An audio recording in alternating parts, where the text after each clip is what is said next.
우리 주님의 크신 은혜와 사랑이 오늘 이 예배 자리 그리고 페이스북 라이브를 통해서 함께하고 계신 모든 분들에게 같이 하시기를 빕니다. 우리 옆 사람하고 한번 인사하시겠습니다. 예수 부활 나의 부활, 예수 승리 우리 승리.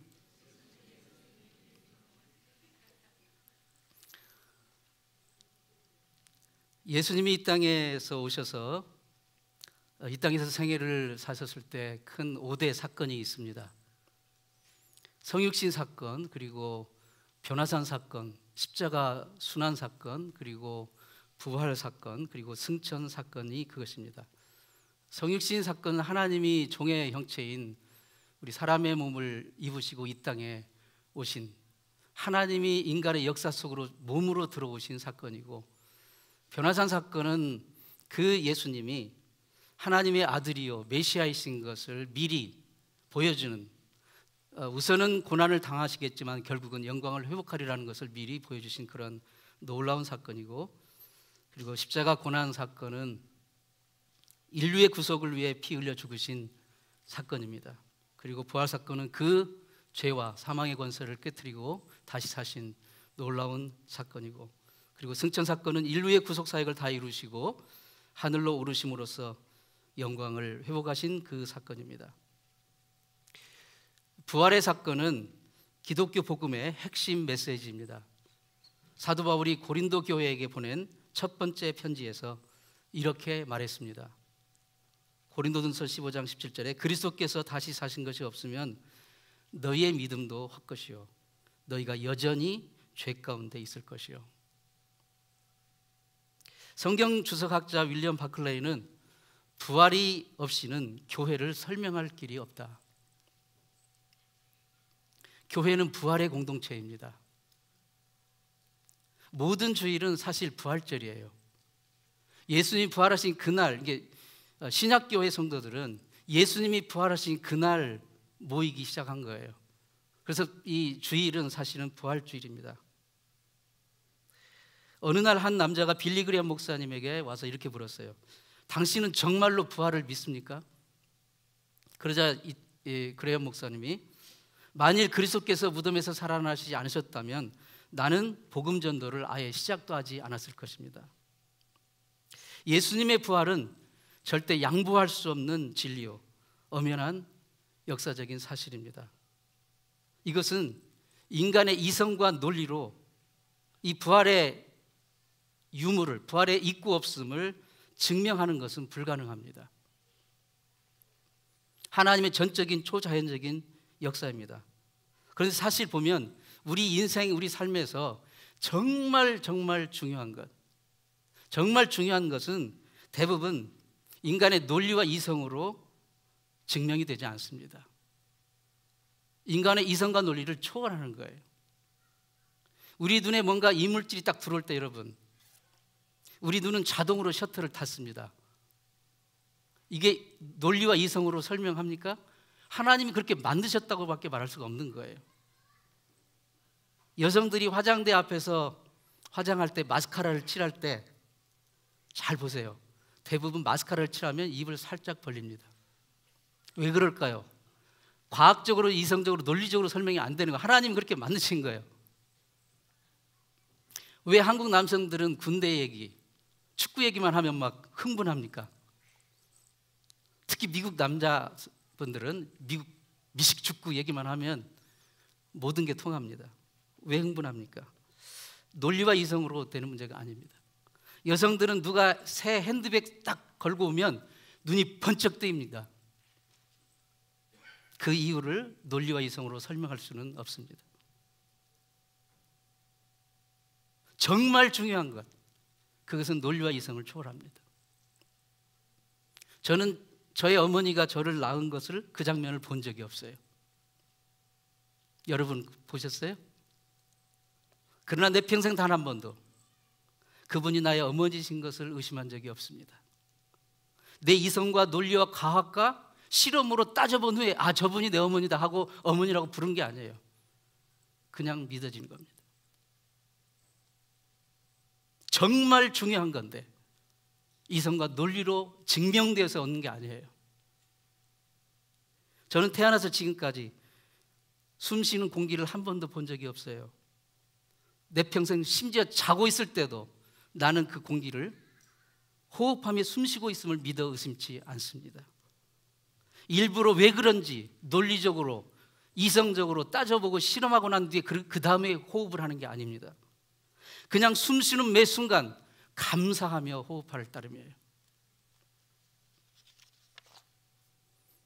저는 예수님을 육신으로 뵌 적이 없지만 그분이 나 죄 위에 십자가에 돌아가셨음과 그리고 죽은 지 사흘 만에 부활하셨음을 믿어 의심치 않습니다. 논리와 이성으로 과학으로 따져서 증명을 본 후에 믿은 게 아니에요. 성령님께서 그 믿음을 주셨어요.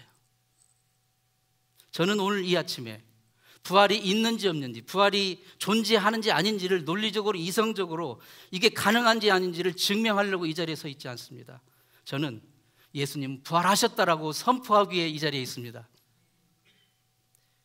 예수님이 다른 죄인들과 같이 똑같이 무덤 속에 그 몸이 그대로 썩어버렸다면 우리에게는 죽음 이후의 영생과 천국의 소망은 없습니다.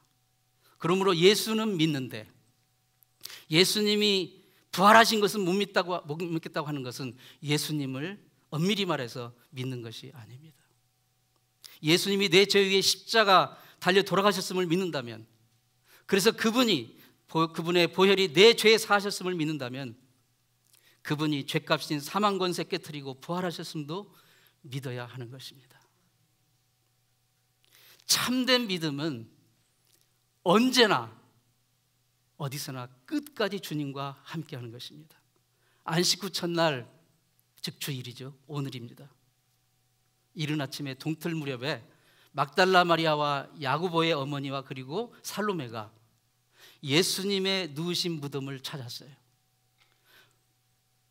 그 여인들은 예수님이 부활하신 것을 믿고 찾았을까요? 아닙니다.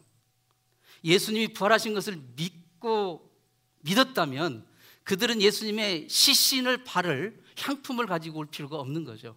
그런데 그들은 예수님의 시신, 즉 죽었다는 것을 전제하에 그 죽은 예수님의 시신에 향품을 바르기 위해 향품을 사가지고 온 거예요. 예수님이 부활했다는 것은 꿈에도 생각지 않은 거예요. 그래서 사실 예수님의 시신에 향품을 발라드린다는 것은 현실적으로 불가능한 일입니다. 왜냐하면 예수님의 무덤을 지키고 있던 로마 군병들이 일반인들이 접근하는 것, 특히 여성들이 접근하는 것을 허용할 리 만무하고요. 설사 군병이 허락한다 할지라도 여인들 3명이서, 연약한 여인이라고 하면 좀 신뢰가 될까요? 그 여인들 3명이서 아무리 힘을 합한다 할지라도 그 커다란 바위를 움직일 방도는 전혀 없습니다. 그렇기 때문에 본문 3절에 이렇게 말해요. 여인들이 이렇게 탄식합니다. 서로 말하되 누가 우리를 위하여 무덤문에서 돌을 굴러주려. 이게 자기들은 할 수 없다는 것을 고백한 거예요. 무덤에 들어갈 수 있는 그 실현 가능성이 1도 없는 그 상황에서 예수님의 시신에 향품을 발라드리려고 그 이른 아침에 예수님의 무덤을 찾아간 이유가 무엇일까요? 그것은 달리 설명할 길이 없어요. 한마디로 예수 그리스도를 향한 사랑, 상황과 한계와 가능성을 뛰어넘는 그 사랑의 표현이라고밖에 말할 수 없습니다. 실현 가능성이 거의 없었음에도 불구하고 이 여인들은 예수님의 시신에 바르기 위해 향품을 들고 그 이른 아침에 무덤을 찾은 것입니다. 어디서 그렇게 용감한 예수님을 향한 절대적인 그 사랑의 행동이 나올 수 있었을까요? 복음서를 살펴보면요, 이 부활의 아침 예수님의 무덤을 찾았던 그 여인들은 바로 예수님이 골고다 십자가에 달려 돌아가신 그 절망과 고통의 그 순간에도 같이 했던 여인들이었어요. 그 여인들은 평소에 베드로나 다른 제자들처럼 다른 사람은 다 버려도 나는 버리지 않겠습니다, 후원장담했던 그런 제자들도 아니었어요. 미리 앞장서서 자기는 주님을 버리지 않겠다라고 장담하지도 않았어요. 정작 그렇게 장담했던 제자들은 막상 일이 벌어지니까 모두 다 주님을 버리고 도망쳤습니다. 그러나 그 여인들은 묵묵히 그 위험한 그 고난의 현장 거기를 따라가면서 끝까지 주님과 함께 했습니다. 그리고 심지어 예수님이 무덤에 묻히는 거기까지 따라가서 어디에 묻히는 것까지 보았어요. 베드로를 비롯한 제자들은 처음에는 아예 무덤 근처에는 얼씬도 하지 않았어요. 무서워서 자기들도 잡히면 예수님처럼 죽을까 봐. 그러나 그 여인들은 그 모든 것을 감수했습니다. 끝까지 주님의 자리에 그들은 함께 했습니다. 이것이 진정한 믿음입니다. 여기서 배우는 교훈이 무엇일까요? 참된 믿음은 끝까지 주님과 함께 하는 것입니다. 믿음은 힘들다고 도중에 버리는 게 아닙니다. 물론 인간의 사랑은 시간과 공간의 한계가 있지만 주님을 향한 우리의 사랑은 주님 계신 곳이면 어디라도 가리라는, 따르리라는 결단이 있어야 합니다. 그것이 골고다 언덕이라 해도, 그것이 비록 죽음의 그림자가 드리운 무덤이라 할지라도, 우리가 왜 천국을 사모합니까? 거기 황금으로 도배된 길이 쫙 깔려있기 때문입니까? 12 진주문이 서 있기 때문입니까? 천국이 얼마나 화려하고 눈부시고 꿈만 같은 곳인지 저는 잘 모릅니다. 그러나 제가 천국을 사모하는 첫 번째 이유는 거기 주님이 계시기 때문이에요.